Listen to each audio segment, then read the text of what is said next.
Now, some people make fun of the saying, Abdul Qadir al-Jilani's foot is on every wali. Sorry, is on the neck of every wali. Where did that saying come from? You hear it all the time, right? His foot is on the neck of every wali. So this comes when there was a senior man of Allah subhanahu wa ta'ala, meaning an elder, and he was at the Rawda al-Sharifa. Shaykh Ahmed al-Rifai. I heard it once from Shaykh Ahmed al-Rifai and heard it once from Sidi Ahmed al-Badawi.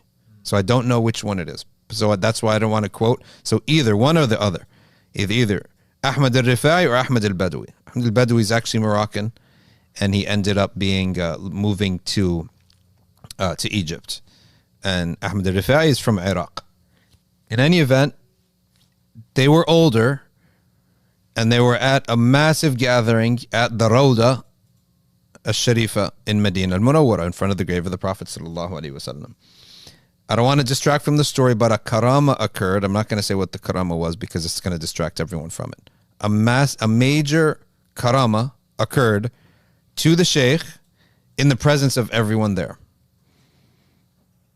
Amongst those who were there was a very young Abdul Qadir al-Jilani. He was young. Thereupon, the sheikh, seeing that this karama has elevated him in the eyes of everybody, stood at the door of Bab al-Salam and he said, I will not permit anyone to exit unless they step over my head. This was he's physically humbling himself. He's physically humbling himself by making sure everybody steps over his head. And at first the people refused, but he insisted. He said he's a alim and a rabbani, and he knows even the karamat from Allah Ta'ala, they could boost a person's nafs. But he wouldn't have arrived at that station unless he knew how to handle the nafs. Like a snake. How do you handle a snake? That's what the nafs is like. So he then bowed his head in such a low way that everyone had to step over his neck to get out of the masjid.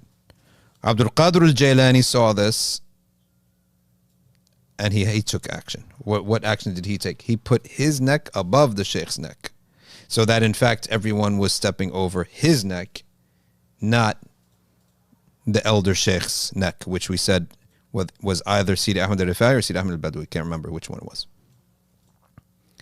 And when the sheikh then finished, when everyone had left, and he noticed that this is what Abdul Qadir al-Jilani did, that's when he declared, like allegorically, majazan, hyperbole, your foot is on the neck of every wali. And that you humbled yourself. You tried to decrease from this by doing that, by putting your neck over my neck. That's how the story goes. And that story, I believe, is told in different reliable books. I don't want to quote one, but it is told in some books that are pretty much relied upon. That's where the saying comes that Abdul Qadir al-Jilani's his foot is on the neck of every wali. It's hyperbole and majaz, that he's so humble. Every man of Allah must honor this person. And is there anyone who's not going to honor him, right?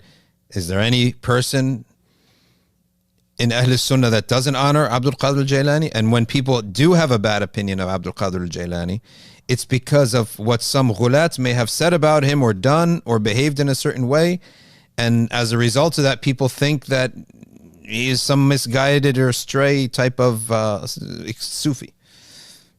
But if you actually read a Dhahabi's biography of him, and you read anyone else's biography of him, you recognize that he was somebody that was far from any of those issues that could incur condemnation. Like, you won't find a single issue that Abdul Qadir al-Jilani does that would bring about inkar. And the only thing people would have an issue is when they read about the karamat of Abdul Qadir al-Jilani, sometimes they have a trouble believing them. because he had so many. And the bulk of his karamat was being able to know what people were thinking. And hence, in the middle of his durus, sometimes he would look at a student and say a word that would be the answer to that, what that student was looking for. And sometimes people would have doubts about him, and he would humble them. There's one story of Sayyidina Abdul Qadir Gilani where a student came and he said, I heard so much about Gilani, and I had another class to go to, but I said, let me go and attend the Gilani. And Al-Gilani just was telling very basic stories and very basic teachings. And he said something to the effect of, or he thought something in his mind to the effect of, I should have went to the other class. Then he said Shaykh Abdul Qadir Gilani began changing his lecture, and he began speaking about exactly what I would have learned in that other class. Subhanallah. So, though, where can you read those? Al-Dhahabi. Plus, the Ramadan series this year will be about stories of the awliya. Al-Wilaya wal-Awliya. That's what the Ramadan series will be about. Al-Wilaya wal-Awliya. And there will be a large section on the karamat of Abdul Qadir al-Gilani. The manhaj of Abdul Qadir al-Gilani was his sessions, his da'wah sessions. Besides his youth, in which not only did he study in Baghdad, but he also traveled the earth as an ascetic. He left the city and he lived a simple life, just doing dhikr day in and day out. So much dhikr did he do. They say he did the dhikr of 25 years in 4 years. They say that he did the ibadah that would take a regular person 25 years to do. He did it in 4 years. And that's how he became so purified. Before this, when he was a young student, he was in his shaykh's gathering, and his shaykh used to always keep him close but tell him to do things. He would hesitate, go do this, go do that. And any time that he saw that he was maybe getting comfortable or something, he would say something to humble him. So one day, he was sitting and the other students were sitting, and the other students bossed him around. The same way the shaykh bossed him around. The shaykh became so upset. He said, I am only doing this to him because he's going to inherit this position. Between you and him is a huge difference. I could never do to him what I do to you, or do to you what I do to him. Your nafs wouldn't take it. I am only doing that to him because he is going to inherit this position. And he did, in fact, inherit the school, the Hanbali school. And he became the rector of that school. And he married, and he had a big family, but he had a room in the school as well. And he spent most of the time in the school, and he'd only go to his family for needs. Yeah, and he wouldn't spend most of the time at home. He'd spend most of the time in the school. And the school had a big courtyard. And he would start giving speeches for everybody in those courtyards, not just classes. He would give talks in those courtyards.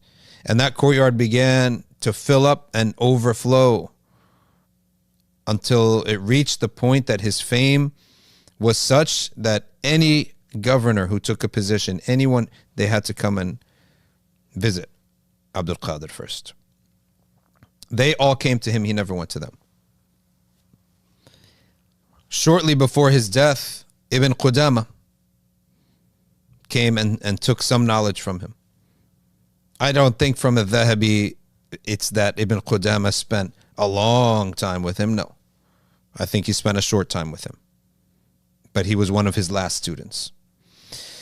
There is a book out that the army of Salahuddin al-Ayyubi, the way that they were raised, the way that they were trained, their isnad goes back to two people. Hasib Nur, Shaykh Hasib Nur is the one who told me about this. Shaykh Hasib Nur, if you don't know him, he's from Medina. He's originally from Virginia, lives in Medina, and he's the imam in San Diego now too. Beautiful masjid there in a beautiful city. He's the one who told me about the army of Salahuddin al-Ayyubi. Their sanad goes back to two people, Al-Ghazali and Al-Gilani. Al-Ghazali came first, and on the tail of Al-Ghazali came Al-Gilani. in both of their times, the Crusaders had taken Jerusalem, Al-Quds. But through their students was formed, and their students and grand students, if there's such a word, formed the tarbiyah of the soldiers that became the army of Salahuddin. Nuruddin first, then Salahuddin. And there's an entire book on this. I didn't get it. I want to get it. I want to be able to translate it, or at least, see if somebody can translate parts of that to show that that was their tarbiyah. Al-ilm was suluk. Knowledge, as they took from Al-Ghazali, and as-suluk. The aqidah salahiyya is essentially gleaned from Al-Ghazali and those before him. The aqidah that Salahuddin Ayyubi made everybody study. And the ibadah, the inspiration, the himmah, it derived from the heart of Abdul Qadir al-Jilani. In other words, from his example, from his teaching.